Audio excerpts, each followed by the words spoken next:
Bir tərəfdə yığışıb xoruz döyüşünə tamaşa edir, digər tərəfdə pəhlivanlar gücünü sınayır və ən əsası tonqal qalanır, uşaqlar üstündən adlayır və sairə və ilaxır. Gəlin ətraflı növbəti sujetimizdən izləyək.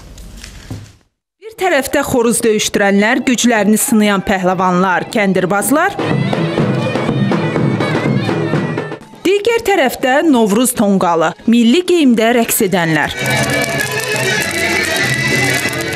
Bakı kəndlərinin timsalında Novruz ənənələri nümayiş etdirildi. Bir araya gələn kənd sakinləri illərdən bəri qorunan bu ənənələrdən söz açdılar. Bu vəzirin geyimidir, milli atributumuzu özündə göstərən burada butanın görsənməsi var. Orta əsrlərin geyimidir.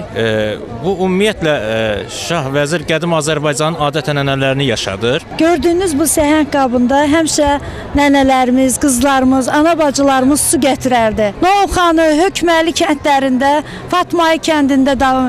Bu ən gözəl bizim su səhəngimiz olub. Bunlar 11-12-ci əsrlərin kəlağalardır. Bunların üstündəki buta rəmzləri bizim keçmişimizi əks etdirir. Tədbir zamanı nümayiş olunan 11-18-ci əsrlərə məxsus qədim əşyalar marağa səbəb oldu. Babalarımız bu stəkandan istifadə elədiklərinə görə biz də indi demək nədir, xalqımızın keçmişini əks etdirmək üçün bunlardan biz də indi istifadə eləyirik. Yəni bugünə qədər saxlamışıq. Bu xalça Qobu qəsəbəsindən gəlib. Bu palazın tarixi uzundur. 18-ci əsrdən bu günə kimi biz bu tarixi yaşadırıq. Bunun kökü gedir, Lahıca çıxır, İsmayılı rayonunun miskərlik sənəti ilə bəli, plov süzürdülər bundan. Əsasən mis qazanda süzürdülər. Bunu ən çox hələ şahlıq, xanlıqlar dövründən 18-ci əsrdə xanlıqlar dövründə əsasən xanların ayaqlarında olurdu. Diqqət çəkən əşyalardan biri də 11-ci əsrə məxsus dəm çaydanı oldu.